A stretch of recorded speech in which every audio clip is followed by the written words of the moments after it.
lamento o atraso, houve um problema técnico aqui no nosso notebook, então entramos pelo celular. Agora vamos conseguir fazer a nossa live e esperamos que você aproveite e participe conosco.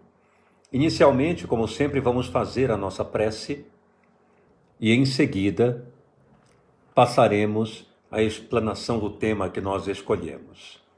Então, juntos, vamos tranquilizar os nossos corações, unidos em coração e pensamento, agradecidos a Deus pela oportunidade de mais uma vez estarmos reunidos em seu nome. Abençoa-nos, Senhor, nesta noite, a fim de que aprendamos um pouco mais sobre os teus ensinos e coloquemos em prática, em teu nome, o amor, a bondade, a caridade que tanto viestes nos ensinar. Que os nossos corações se abram a todo o bem e os nossos pensamentos cresçam em clima de harmonia, confiança, perseverança. Sê conosco nesta noite, Senhor, e que as tuas bênçãos luminosas penetrem em todos nós, hoje e sempre. Que assim seja. Muito bem, eu escolhi um tema hoje bastante propício para a atualidade, a fim de que possamos perceber como está o nosso estado íntimo, de que forma nós estamos nos conectando com a vontade de Deus e com as propostas de Jesus para o novo mundo que está surgindo, que é o mundo de regeneração, em lugar de um mundo de provas e expiações.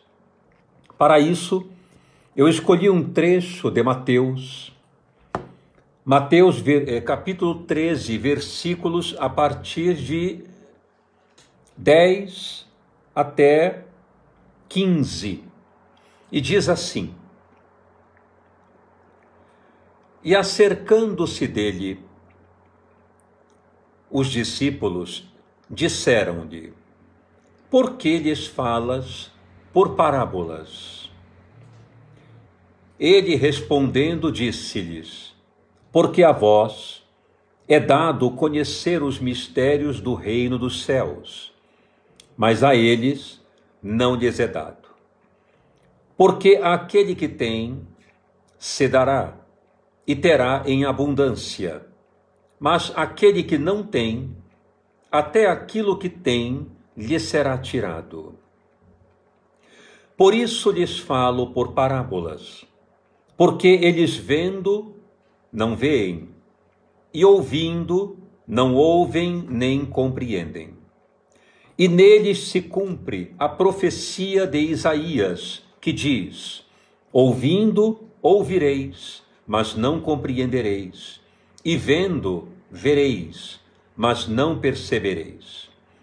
Porque o coração deste povo está endurecido, e ouviram de mau grado com os seus ouvidos, e fecharam os seus olhos, para que não vejam com os olhos e ouçam com os ouvidos, e compreendam com o coração, e se convertam, e eu os cure. Essa afirmação de Jesus, extremamente interessante nesse diálogo com os discípulos, abre uma reflexão extremamente profunda para todos nós. A pergunta dos discípulos é providencial. Os discípulos perguntam: Por que falas ao povo por parábolas? A resposta é bastante clara. Porque vendo, eles não enxergam, e ouvindo, eles não escutam. Essa passagem é extremamente curiosa, porque está totalmente de acordo com as propostas da logoterapia e da análise existencial. Todos nós, seres humanos, estamos inclinados para um sentido existencial. A finalidade de estarmos na Terra nunca será aproveitar a vida, divertir-se, passear. O objetivo essencial da vida é transformar-se interiormente através da devolução ao mundo de tudo aquilo que a vida nos dá. A vida nos dá em abundância. A vida nos propõe internamente um manancial de bênçãos e dirige para dentro de nós tudo que está em germe no campo do crescimento humano. Cabe a nós fazer isso florescer, fazer isso prosperar. Portanto, o campo da vida é um campo de trabalho fértil, de trabalho útil, proveitoso, e a alegria deve ser um efeito colateral do sentido existencial plenamente vivenciado. Aquele que vive para se divertir, aquele que vive para curtir, aquele que vive para explorar de modo irresponsável o mundo, esse não cumpre o sentido, experimenta imediatamente o prazer e tudo que ele terá, no fim, como efeito colateral, é a frustração de uma vida que não foi plenamente vivida. Então, os discípulos, compreendendo razoavelmente esse mecanismo, perguntam ao mestre por que ele falava ao povo por parábolas. Ora, o que é uma parábola? Entendamos primeiro o que significa uma parábola. Uma parábola nada mais é do que uma estrutura de proteção de um determinado conteúdo. Parábola é uma forma de expressão de uma ideia, de um conteúdo que está na mente do seu produtor e que, quando vertida para o ambiente, sai de uma maneira completamente protegida, imbatível, indestrutível, porque qualquer coisa que se diga dela não a ameaça de forma alguma. Ela continua íntegra, sadia, sábia na sua essência. Isso é uma parábola. Qualquer coisa que possamos dizer é e não é. Portanto, a parábola continua intacta no seu subsídio essencial. Isso é que representa uma parábola. Portanto, Jesus falou por parábolas, porque o povo que ele viera cuidar, visitar e amar e implantar o ministério da Boa Nova, ainda era um povo dominado por mecanismos egóicos de existência. Mecanismos onde o orgulho, a vaidade, a arrogância, a prepotência e a soberba imperavam maciçamente no campo das relações. Mas já era um povo preparado como semente para receber aquela mensagem. Então ele veio e lançou a sua proposta predominantemente por parábolas, para que a sua mensagem não fosse maculada, danificada pela interpretação nociva, despreparada daquele povo. Por isso ele falou por parábolas. Porém, o curioso, ele continua dizendo assim. Vejam que interessante. Porque o coração deste povo está endurecido, e fecharam os seus olhos e ouviram de mau grado com os seus ouvidos. Por que o coração endurecido? O coração endurecido tem uma mensagem psicológica extremamente profunda. Quando queremos, na verdade, nos tornar criaturas cegas diante de uma realidade, a primeira coisa que nós fazemos é endurecer o coração. Isto é, nós neutralizamos o campo emocional, porque o que dói é a emoção dói muito. Uma pessoa triste, uma pessoa revoltada, uma pessoa raivosa, uma pessoa magoada, esses sentimentos são todos fatores de muita dor, de muita angústia e ansiedade. Então, para que tenhamos uma diminuição do impacto doloroso sobre nós, em relação à realidade que está à nossa volta e dentro de nós, o que é que fazemos logo de imediato? Endurecemos o coração.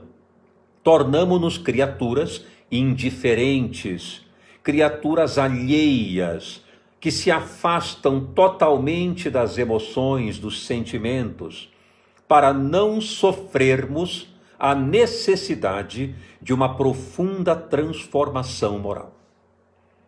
Por isso é que endurecemos o coração. E disse Jesus, este povo endureceu o coração. E eu fico pensando nesse momento, se não é justamente o que nós fazemos no dia a dia conosco. Será que nós, de fato, não endurecemos o nosso coração para muitas coisas? Por exemplo, quando nos fazemos de vítimas, quando nos tornamos criaturas vitimadas pelos outros, quando acreditamos que não podemos, em hipótese alguma, vencer uma determinada etapa, e a culpa é sempre do mundo, das pessoas, de quem não nos compreende, é a experimentação da vitimização. O que é isso se não endurecer o coração?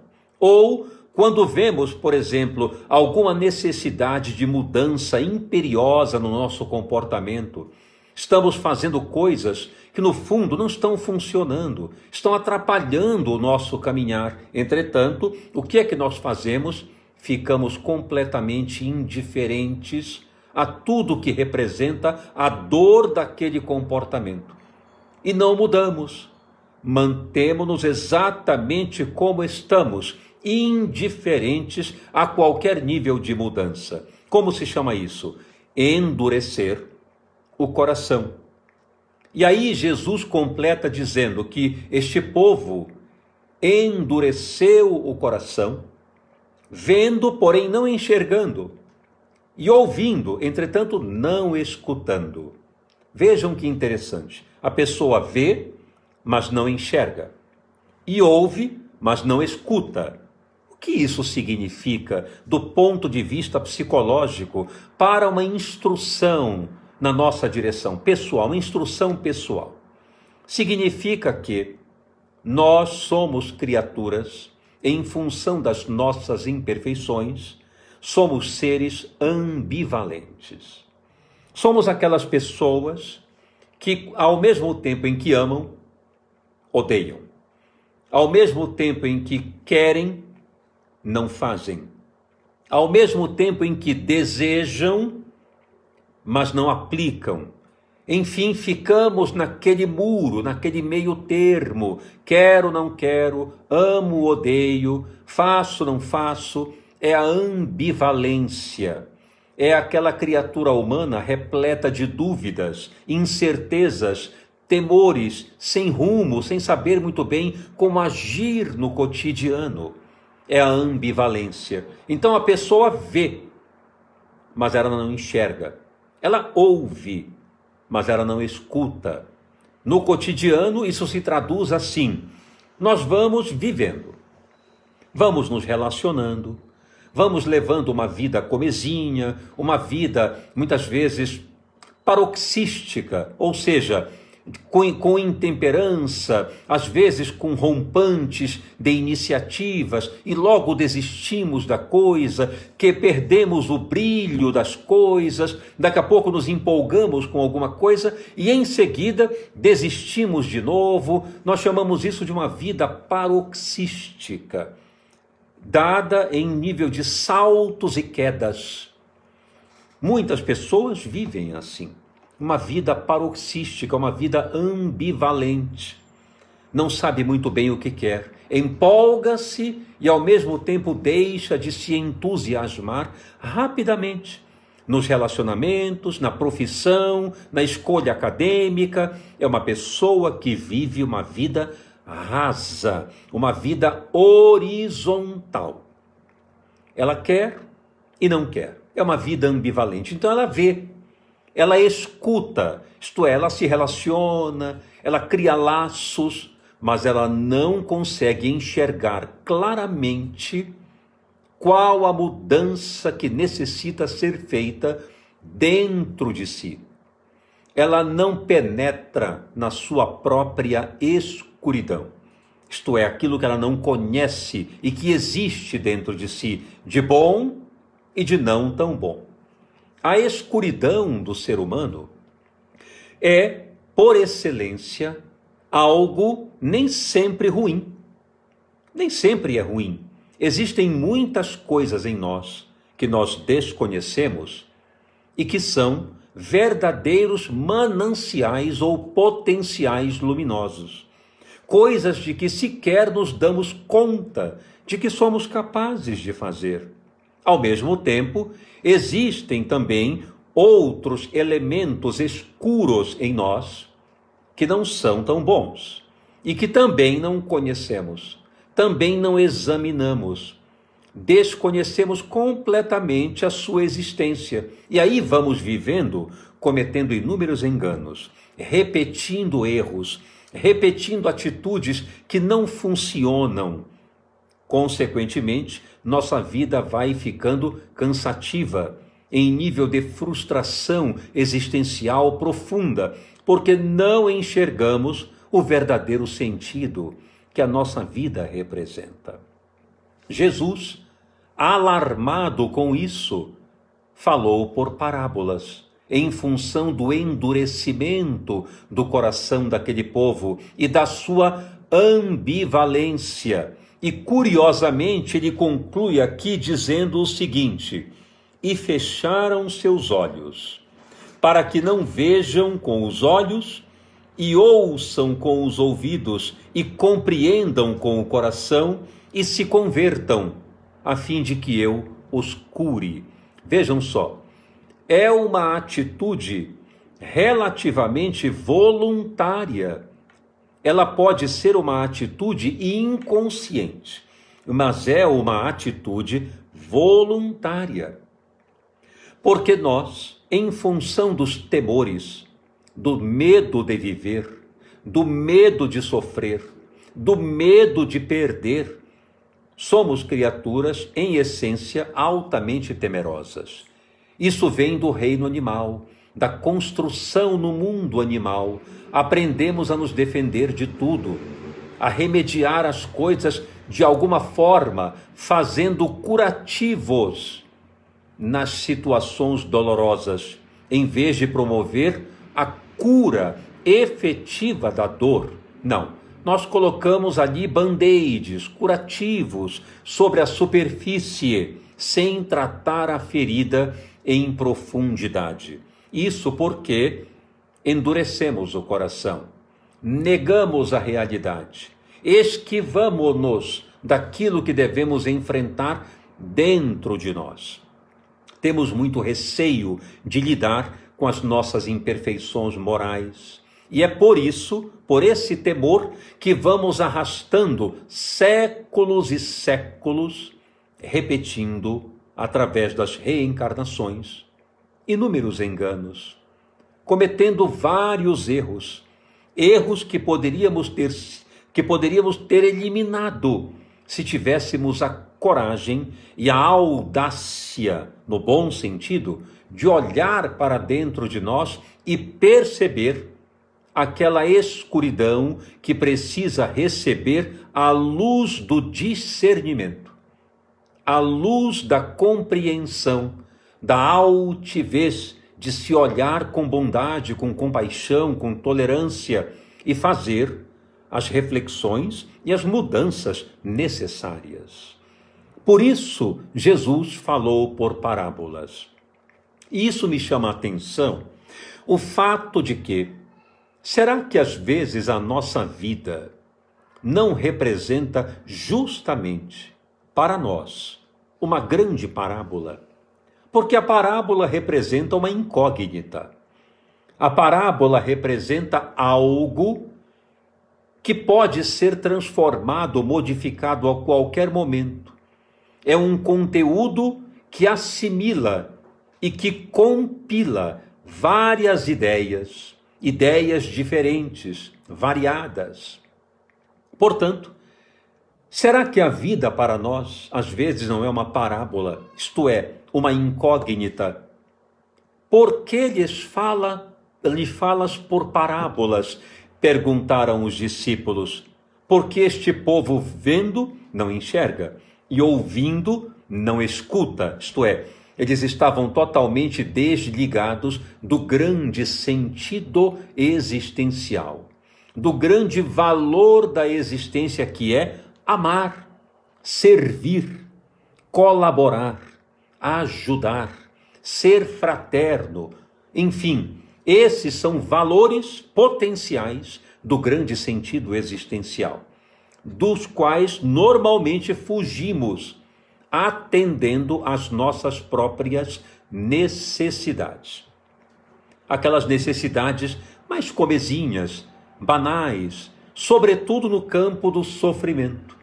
Quando temerosos, esquivamo-nos das nossas responsabilidades, tentando viver uma vida branda, calma, sem muitos desafios, sem muitos esforços. E o que é que nós conseguimos com isso? Quase nada. Uma vida quase vazia, quase improdutiva. Ou seja, uma vida como se fosse uma parábola, uma incógnita. A pessoa que vê a vida como parábola, em um sentido psicológico, é aquela pessoa que não sabe para que vive.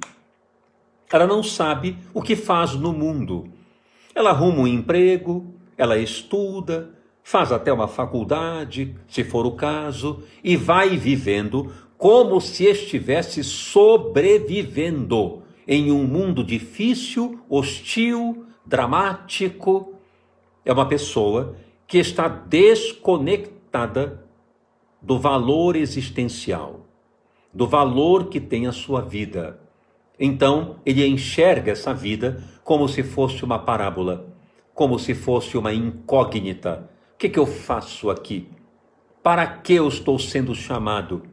Qual é a minha função nesse mundo?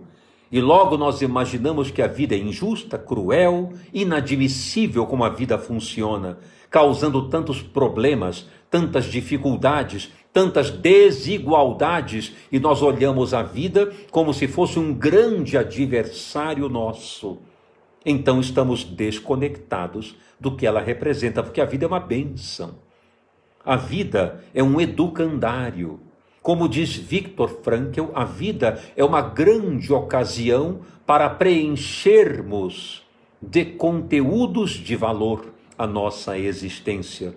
E é isso que no futuro, logo mais, nos trará grande felicidade, grande alegria de viver, perceber que estamos no trilho certo, no rumo certo na nossa existência, olhando as possibilidades ricas de sentido da nossa existência.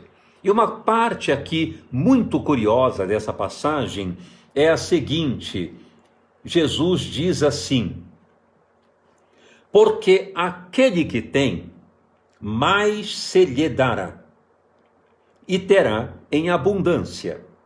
Mas aquele que não tem, até o que tem lhe será tirado. Não é interessante essa reflexão? Muito interessante. Veja, aquele que tem, mais será dado. Mas não é estranho? Porque ele já tem, porque será dado mais ainda para o que tem.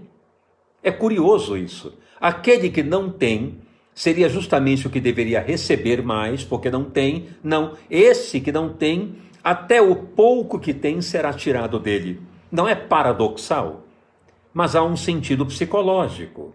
Ou seja, aquele que tem, o verbo ter aí quer dizer compartilhar, dividir, repartir, entregar. Não é ter de possuir e guardar para si. É ter para dar, para oferecer, para distribuir. Esse é o sentido.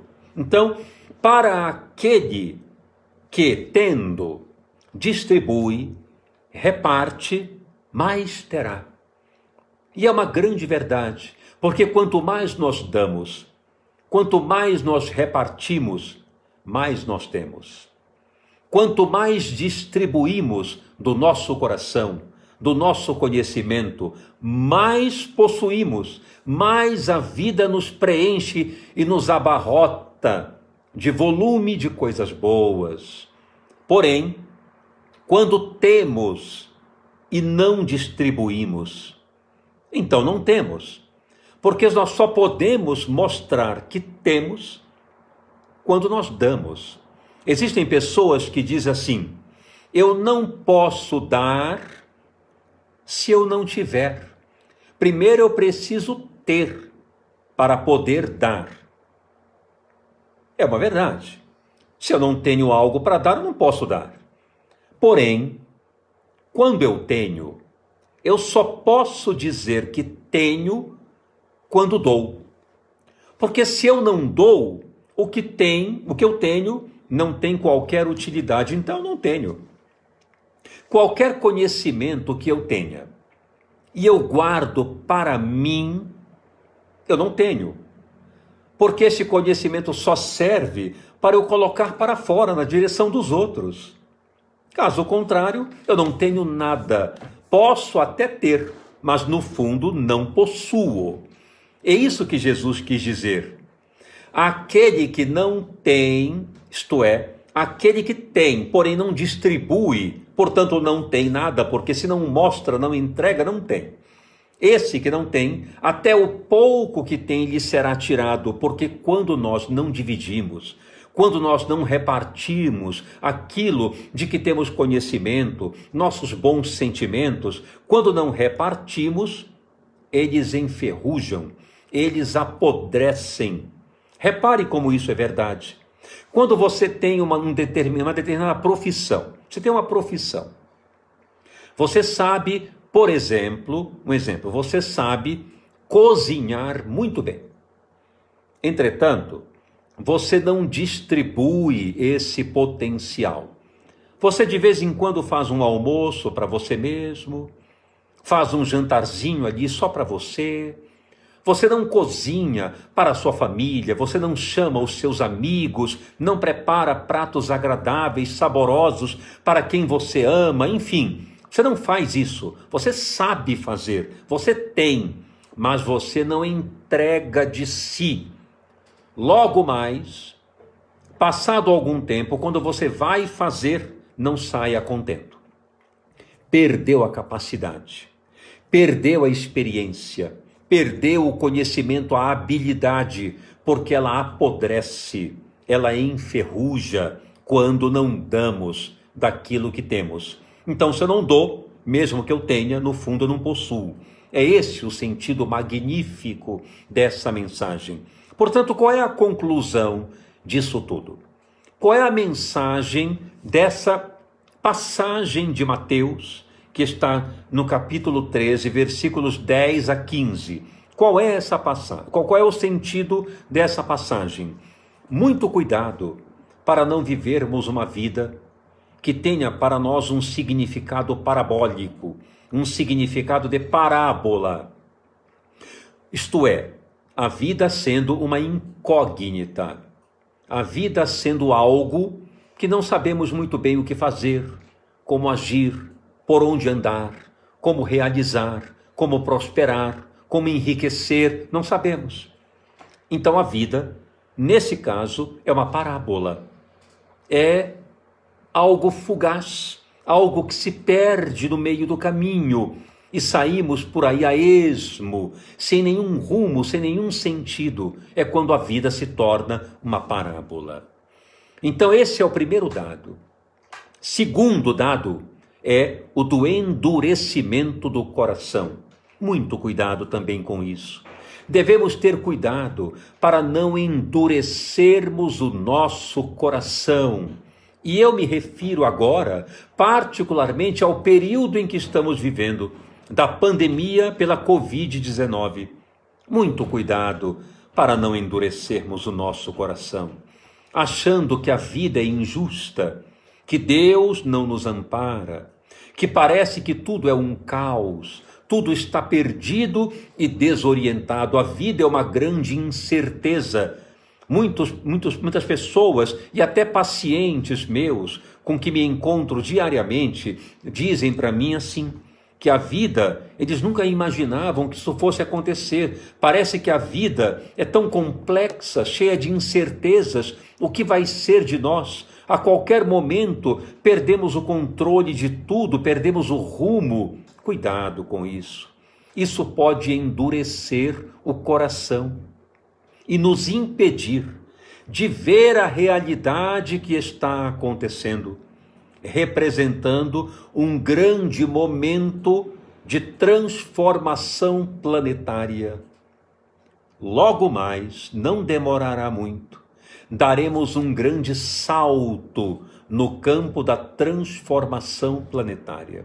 E é um período de transição, um período onde as modificações precisam ser como bombas que explodem diante de nós, assustando-nos com um grande ruído, mas isso motivará comportamentos novos, despertamentos para fenômenos que antes passavam completamente desapercebidos. Hoje já estamos vendo de uma outra maneira, já estamos ouvindo com mais atenção, porque aquela história de ver e não enxergar, e ouvir e não escutar, está sendo substituído agora, com a pandemia, por um nível de olhar mais sábio, mais perscrutativo, e ao mesmo tempo, uma audição, uma acústica mais acurada, mais cuidadosa da realidade. É necessário que periodicamente situações assim se deem para o nosso levante, para o nosso despertar mais intenso diante da realidade. Realidade essa dentro e fora de nós, limpando tudo aquilo que internamente é impuro, ainda é sujidade dentro de nós. Então essas modificações, essas turbulências limpam a parte interior e ao mesmo tempo consertam gradativamente o ambiente exterior das relações humanas, tornando-nos pessoas mais fraternais, mais meigas, dóceis umas com as outras. Essa é a finalidade do momento atual. Então, em vez de endurecermos o coração, abramos esse nosso coração para receber a mensagem muito positiva do Cristo na nossa direção. Ao mesmo tempo, sejamos capazes de dar o melhor do que temos, em vez de guardarmos para nós, porque se guardarmos, não temos. E se distribuirmos, nunca ficaremos vazios, sempre mais preenchidos dos valores que entregamos às outras pessoas. Esse é o sentido dessa passagem. É necessário desendurecer o coração e transformar a vida, que parece uma parábola, em vida de concretude, de realização, de sentido, de manifestação operacional no dia a dia. Acordemos todos os dias viçosos para a sua luz, preparados para o grande manancial de trabalho que ela nos compete a realizar. O sentido existencial Ele está sempre a um passo adiante de nós, nunca atrás. Ele está sempre à frente, chamando-nos. Nós é que não enxergamos, porque a nossa ambivalência, o nosso coração duro, não deixa que vendo, enxerguemos e ouvindo, escutemos. Compreenderam então essa ambivalência, essa dicotomia? É assim que ainda funcionamos no planeta. É preciso mudar isso. Sair da dicotomia para um conhecimento pleno do porquê e do para que estamos aqui. E nós estamos aqui para uma construção, para erigir um monumento através dos nossos potenciais, um monumento de amor no coração dos outros, um monumento de conhecimentos para os demais em relação a tudo que sabemos fazer. E se todos nós fizermos exatamente isso, o que temos será dado em abundância.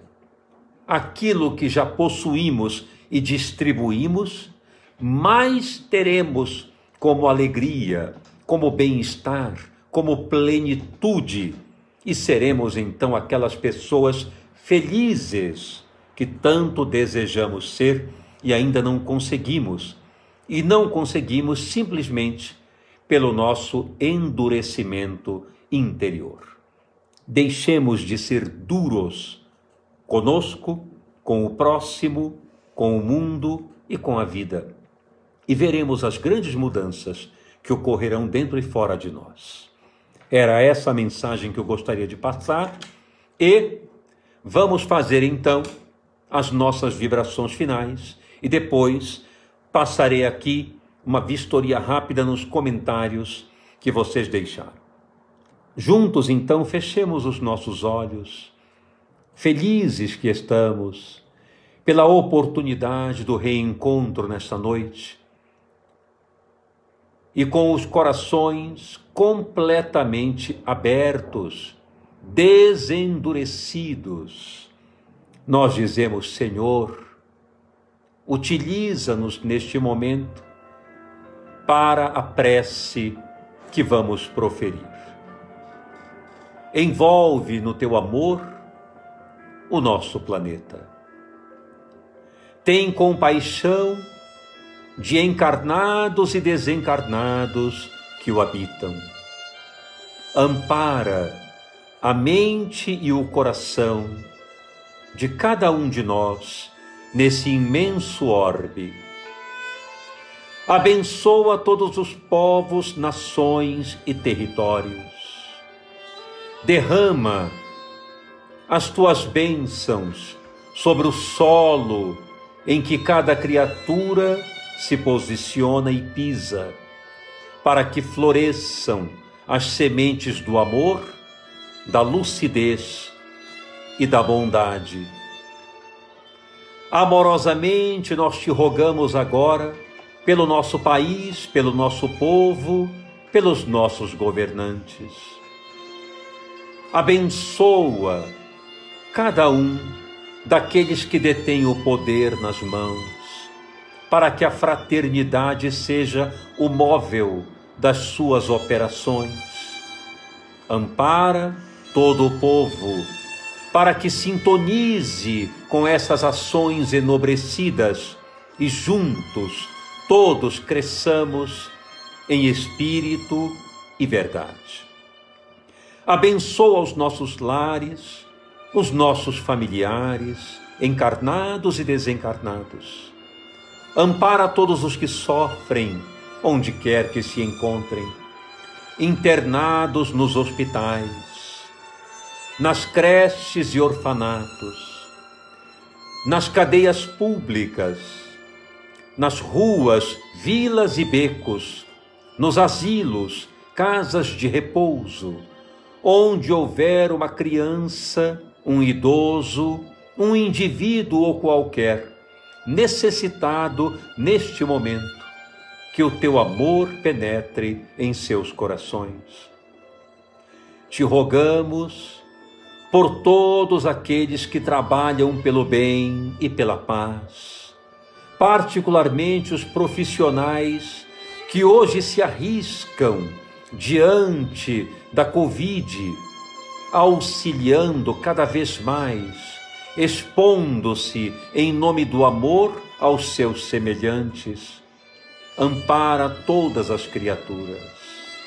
E com mais intensidade nós te pedimos por todos os que discordam do bem e da paz. Pedimos por todos os lares da terra, por cada membro familiar. Rogamos por todas as instituições que trabalham pelo bem da humanidade, por cada laboratório, por cada ambiente religioso, por cada setor filosófico, por cada ambiente de cultura, de arte, onde houver uma instituição que promova o bem da humanidade, nós te pedimos, derrama a tua luz nesses locais. Ampara, Senhor, todos os companheiros nossos desencarnados que habitam a crosta terrestre e que também passam por sofrimentos atrozes nesse momento. Eu te peço, Senhor, ampara essas criaturas. Juntos emitimos a elas vibrações de amizade e de carinho, para que recebam de todos nós essas vibrações luminosas. E por fim, pedimos por nós, que aqui estamos, juntos, encarnados e desencarnados, unidos na fé e na esperança, rogamos apenas tuas bênçãos, para que possamos de fato abrir os nossos corações, ouvir melhor e enxergar melhor aquilo que desejas que façamos em prol do mundo. Paz e luz nos nossos corações, hoje e sempre. Que assim seja.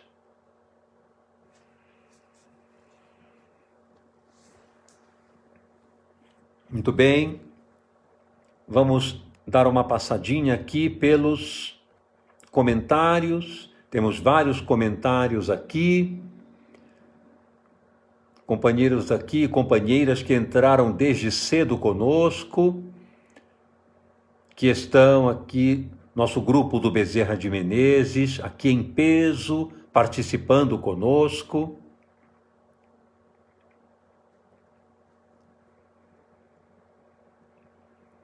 Eu agradeço bastante a participação de todos. Naturalmente fica muito complexo em função do tempo enumerar todos que participaram aqui conosco, mas fica o nosso agradecimento e o registro de que estão aqui conosco, estão com a gente aqui desde cedo, e eu quero convidar vocês para participar conosco da nossa... temos uma live amanhã, às 20h30, no Instagram, no nosso Instagram. Cline Logos é o nosso Instagram, siga-nos lá. Nós vamos ter uma live amanhã sobre passo a passo de como alcançar o auto-perdão. Um tema muito importante. O auto-perdão. Semana passada nós fizemos uma live sobre mitos e verdades sobre o perdão. Agora, nós vamos falar amanhã, às 20h30 no Instagram, sobre o auto-perdão, como conquistar a capacidade de nos perdoar e seguirmos com coragem, com boa vontade, perdoando-nos pelos erros cometidos. É justo que nos perdoemos, mas nem sempre conseguimos, você sabe bem disso. Nós vamos apontar psicologicamente um passo a passo, uma normatização, passo a passo, sobre como nos perdoar. Participe conosco no Instagram, nossa